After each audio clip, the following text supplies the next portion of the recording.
I am one of 4 siblings, 4 sisters. My father was the one who was the only one in the entire household who was for educating all 4 of us.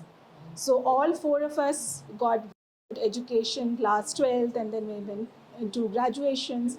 I was the one who cleared IIT. So once after you clear IIT, you have to go to, you have to go and stay in a hostel. With that kind of a selection, you know what it means, in our education system to get admission into a place like IIT. However, there were my own family members who questioned as to whether I should pursue my higher education. Whether I should go out to the hostel and basically, go to another city to pursue my higher education. So that was the situation. When I cleared IIT, there were a lot of people within my own family, I mean, the next level family, who were questioning whether I should even pursue my higher education. So that was the situation at that point of time. We have moved ahead. I see a lot of women here, especially when we were doing that activity downstairs. I could see a lot of women who were, right now, basically all of you are studying, you're pursuing your education here. In our times, when I was in IIT and then I went to IIC also, there were very few women, along with us who were, taking those courses, and especially when you are in technology, you see very few women around. So with a little bit of a background, I know we can go on and on about my life story also, but there are a few things that I want to, kind of impart today. And with my experience, and especially in this industry, slowly as you all will be taking your roles into, some organizations in the corporate world, there are few things which I can talk about which will make sense to you, and maybe you can, then pass it on to your colleagues, to people around. So the overall structure, what I would be, talking about is a little bit of gender bias, how it plays in society. Societal point of view, all of us know. Why I am bringing in the society part is because we are one single person. Only the workplace and only talking about gender bias in the workplace is not going to work, right? But nevertheless, I will focus more on the workplace, but giving you this context that women empowerment, or in general, empowerment itself is not only about the workplace.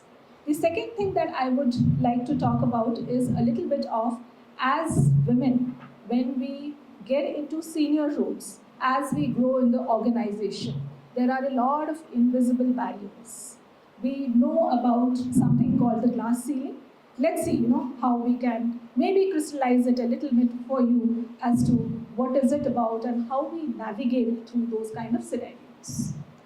The third thing that I want to talk about is this entire journey. It is not easy. It was not easy for any of us. Not going to be easy for any of you also. There will be ups and downs. So how do we navigate again, through those kind of, our journeys, our experiences, and still emerge successful, victorious, right? So these are some of the overall themes. Feel free to have, share your thoughts, and even if we are not able to maybe interact during this session, I'm available on LinkedIn, so you can DM me. Let's start a little bit with gender bias. Is this audible? I mean, are you able to hear me? And this, okay? Okay. So let's start with a little bit with gender bias. Now, bias, before we get into gender bias, what is bias? Okay, bias is, if you look at the literal meaning, it means, you like something or you dislike something, right? It's a temperament. So then, we all have likes and dislikes, right? You like something, you would go for it. There are people and folks, and sometimes I also try, to have a bias towards healthy food. That's also a preference. Is that bad? No, right? So why is bias looked upon as something negative? Again, there are preferences that will play out at home also. I have two kids, right? And both of them think I'm biased towards the other one, right? So these kind of things happen. So why do we talk about bias in a negative light?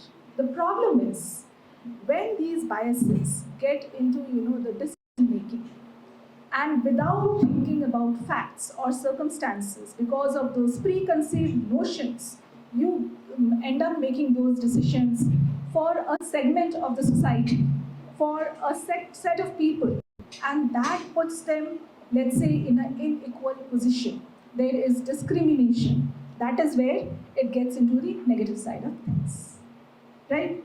So that is definitely something that needs to be addressed.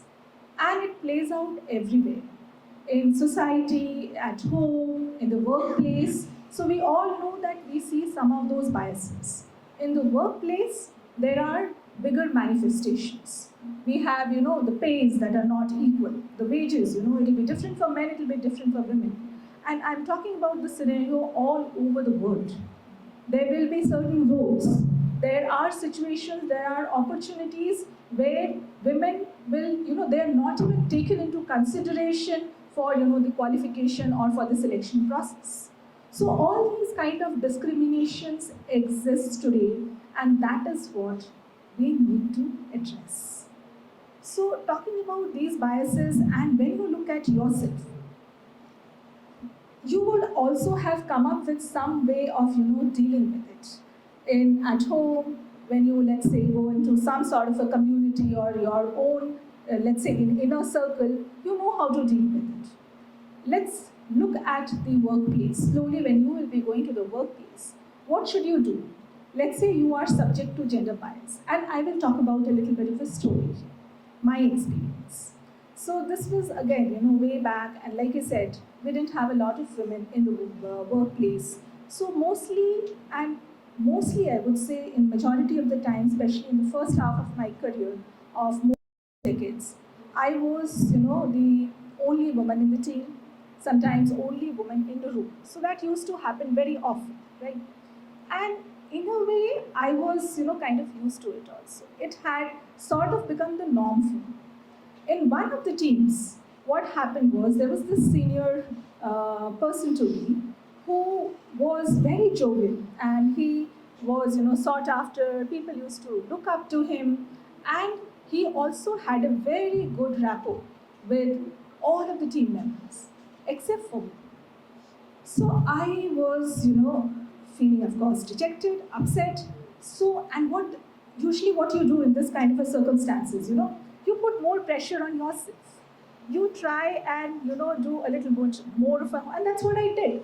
I used to be, on top of everything, trying to up my game, trying to see that, I do all my homework before I even have a conversation with him. So there was a lot of mental pressure, there was a lot of anguish, and the result, the output was still the same. It would be monosyllables. Yes, no, sometimes maybe. So with that, I was, a little bit, it got me actually thinking, what should I do next? And then, with a lot of courage, because it required courage at that point of time to go and speak about these things in the workplace, I went and spoke to him. So I confronted him that this is what I feel. Is there something lacking in my work? And the response was, no, everything is fine. So that perplexed me all the more. So with that kind of a answer, I then went up to my leader, saying that this is what is playing out in the team. I feel that I am being sidelined, and there are times when I don't feel part of the team. And is there something that I need to do about it? Can you please help me around the situation? So he said, okay, let me get back to you. After a couple of days, he comes back and says, this has got nothing to do with you. This bias or whatever you are feeling, this is about the other person. The other person, from his background, the way he was brought up, he was never interacting with women. He went to a boys' school, then he went to a boys' college, and even in the teams, there were not many women, right? So he was the one who was uncomfortable even talking to me, even sharing his thoughts, or trying to understand how to and through some of those technical conversations also, right? So now, what is the moral, and what did I take away from there? Number one, if you feel that something like this is happening, first and foremost, don't take it on you. It is not about you. Bias is not something which is lacking in you. It is always about the other person, you know, their beliefs, their upbringing, something which is going on in their mind. Definitely, of course, it needs to be addressed. So when this actually opened up, there were some discussions within my leader, that person, things got better, and things change over a period of time, so it never stays static. So, with this kind of a situation, please, all of you, be more cautious in terms of educating yourself. We are living in the world of information today. Everything is on your tips.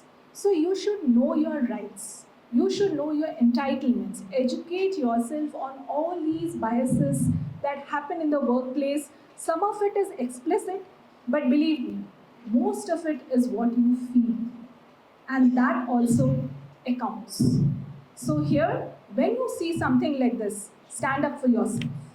And if you see somebody else in the team also being subject to bias, stand up for that person too. And again, there's a quote by Maya, the so accomplished women. There's a woman leader, Maya Angelou, and she specifically called out, each time a woman stands up for herself, without knowing or without doing it, she stands up for all women, all of us. Okay, so you also have to play a role there. Does it make sense? Okay? Okay. So that was, one of the things which I had in mind. I definitely wanted to let you know how things play out in the workplace. Now let's come to a situation where, as a woman leader, as a woman in the workplace, you're working with the teams, and you're slowly, growing up in your roles. That is what you want. You want the next promotion, you want the next role, you want to get into, we saw all these accomplished women. How do you go there? You go step by step, right? But then, for that also, there will be, these kind of barriers that you will face. Some of those may be invisible, some of those may be visible. And again, mind you, and again, I'm a little pivoting towards the workplace because maybe those are new perspectives that I'm bringing in. But like Professor Hemlata called out, empowerment begins from home.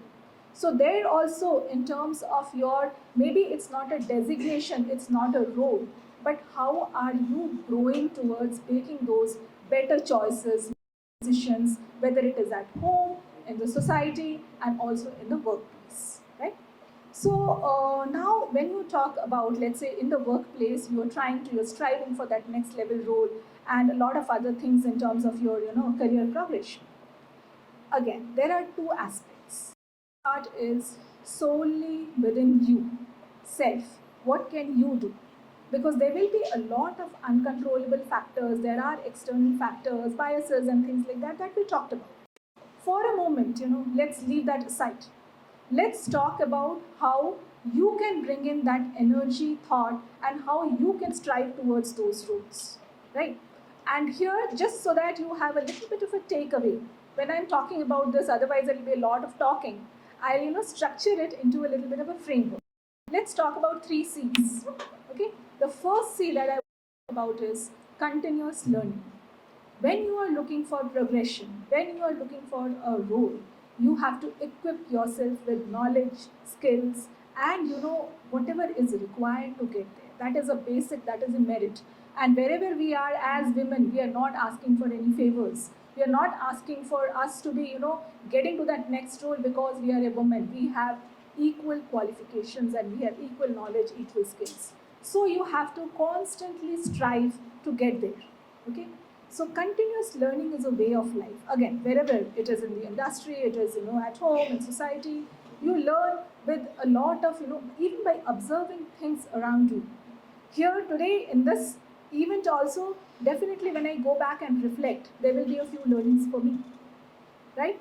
So that is how you grow each and every day.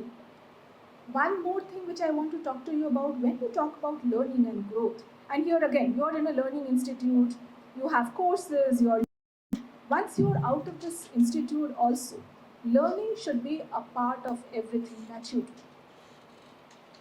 And also, one thing which I would like to, maybe just add on this, you all have seen, right? Right? Yeah, I see a lot of people nodding their heads. So Amir Khan talks about one sentence. I'll first talk, kind of related in Hindi only. I'm sure all of you catch it, but I'll translate also. He talks about excellence. He says, success के पीछे मत भागो, excellence के पीछे भागो. Success झक मार के तुम्हारे पीछे आएगी. Correct? Right? So it means don't chase success, chase excellence. And if you are able to, excel in whatever you are doing, believe me, success is a byproduct. Success will come running behind you. This is what Amir Khan meant, overall, that kind of a snippet. So it's a beautiful movie, lot of takeaways, but I'm sure, all of you have already watched it multiple times. So this is a little bit about, continuous learning and how you should imbibe it as your own, mantra.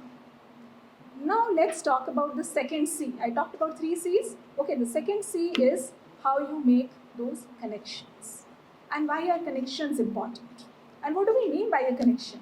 You all are friends here, right? So you have connections. You can talk to each other, you can share your thoughts. So everything you have here, you feel that you have a friend, you have a soul, somebody whom you can, share your thoughts with. Now, when you get to the work, and let's say talk about, our connections there, there are again various forms. It manifests itself in different ways. We have LinkedIn connections, right? So LinkedIn connections again, and it doesn't mean that you will, start looking at the count and trying to increase it to numbers of thousands and things like that, and that will make everything work. It's about meaningful connections. So LinkedIn provides you a way to do your branding and make those connects in the industry where you can give them a glimpse of what you do, what are you as a person. Okay, so utilize that to some extent. But there are other aspects of connections also. Connection also means that you have that inner circle. You have those people around you whom you can lean on.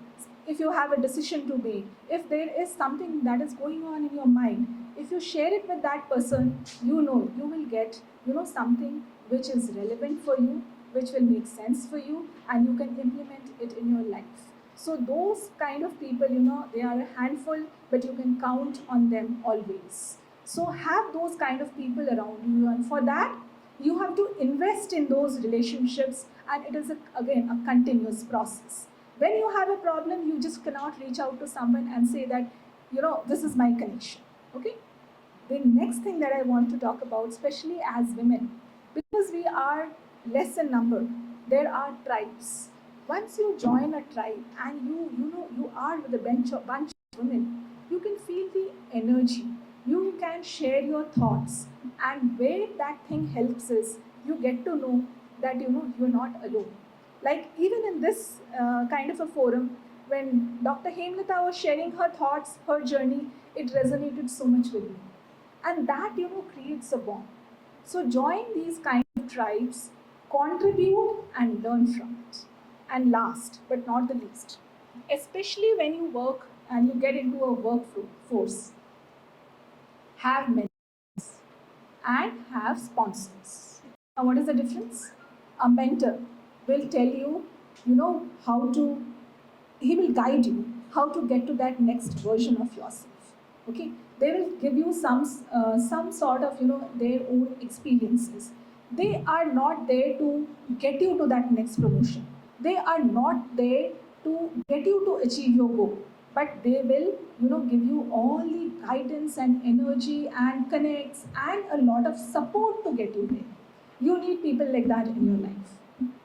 And in the workplace, you need sponsors. Sponsors are the people who are going to speak about you in those rooms where you are not there. And you need people like that because you are not going to be in all those rooms where those decisions are being made. So this is something that you have to keep in mind.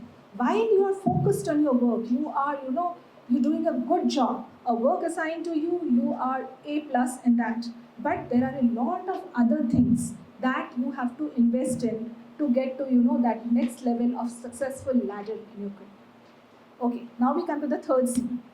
The third C is about courage. And I'm sure a lot of us here are courageous enough. We saw a lot of videos about those powerful women. None of them would have been there without demonstrating a lot of courage in their lives. So we have to take those calculated risks. In my life, at one point of time, I used to doubt myself. There was, this, in one of my teams, there was a contract that needs to be signed.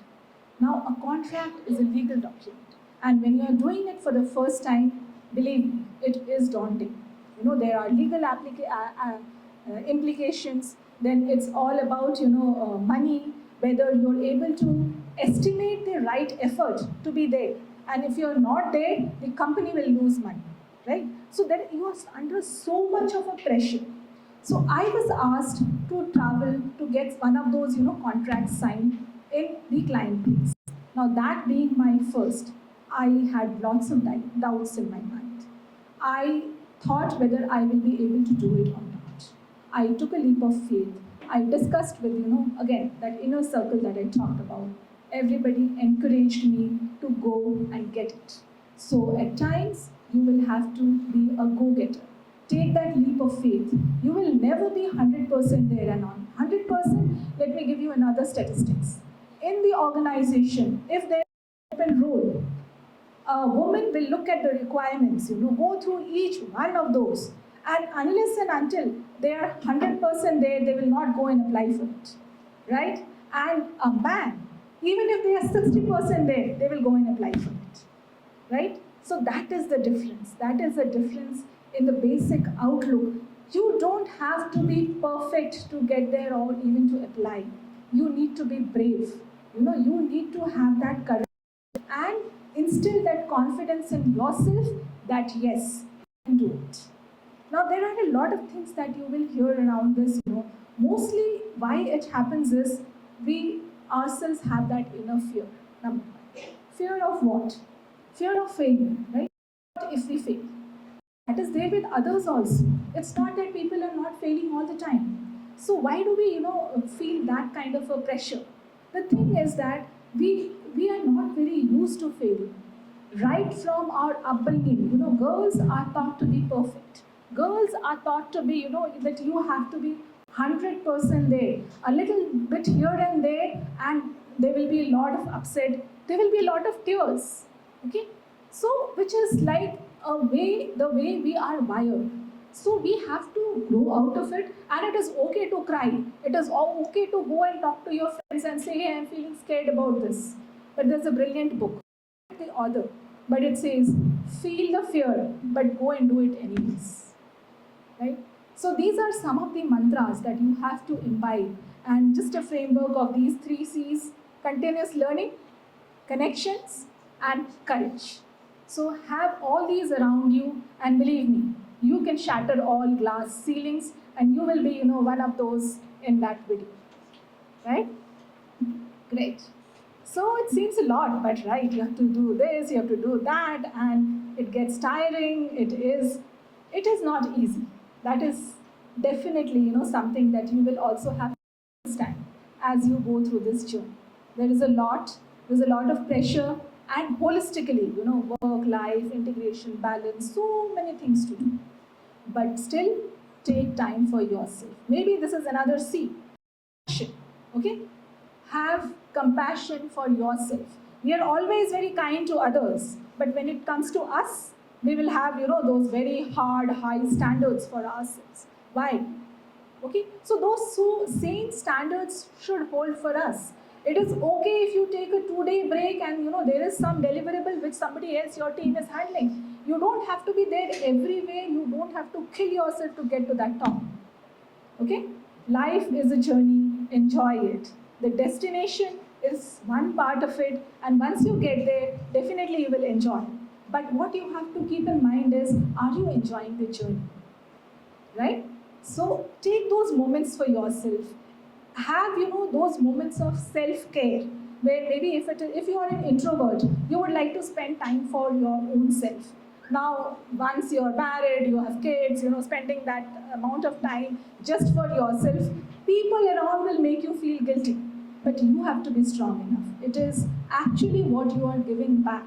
After that recharging, that rejuvenation, you are back with your family, you are back at work with renewed force. So keep that in mind. Always have compassion for yourself.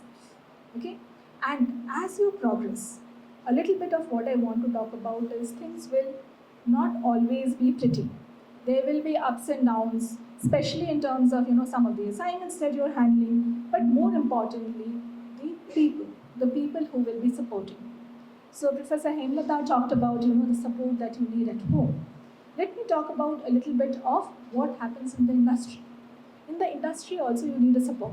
Of course, your connections and friends and all that you have made, that is going to be a little external to your inner circle where you are actually working. So in your teams, from your leaders, you need that kind of a support, right? What happens if you don't get that support? Because everywhere, everybody is not going to be the same. So, how do you deal with those kind of situations? Sometimes it is a woman leader also.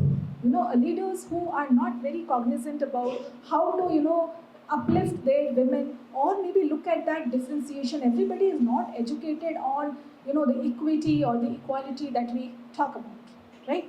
So then how do you navigate yourself in that kind of a situation? So there are a few things that you can do. First and foremost, again, that earlier thing, if you feel anything is amiss, go and talk it out. Speak up. Don't keep it only within yourself. When you speak up, there are certain things that may get clarified. There are sometimes these misunderstandings that happen that goes to what levels you don't even you can't even fathom. So go and first have that level of confidence to discuss whether it's your leader, whether it's a leader in the different organization, but something that is bothering you, something that is making your life, your journey difficult, right? You might work things out. It might be a win-win situation for everyone. And believe me, it will change. Once you have the right outlook and you know how to speak up in the right manner, you will see people also, being forthcoming towards you, right? The second thing is, you all have to be, and in our journey, in my journey also, there were times when we felt this is just not possible, this is just not happening.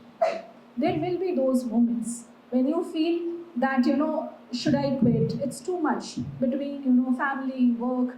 Is it really even making sense for me, my health, and everything? So those are the moments where you have to, get back your mental strength, because these are the periods, and there will be ups and downs. Believe me, life, is not a sprint. It's an overall marathon, right? There will be ups and downs. It's a complete roller coaster ride, right? So during those moments of downs, you have to garner everything in terms of your mental well-being to get you back there. And once you are back, you will bounce back, you believe me. In that entire process, you build your resilience. Next time something happens like that, you have your experiences to fall back on. And also share these experiences. Talk to it about people to so that there are a lot of young people like you. There are people whom you can also give back. So that is the last thing that I would like to talk about. All of us in this room, even a little in our outer circle that we talk about, all of us are privileged. We have a lot of things within us which we know in India, or even if you talk about the world landscape. There are a lot of people who are struggling for their basic rights. There are women in STEM, or not women, I should say girls in STEM, trying to get to that level where they can get their basic education. So in whatever way you feel that you can uplift them, you can contribute to the society, to the workplace, please join forces. We need as many as of you as possible at this point of time.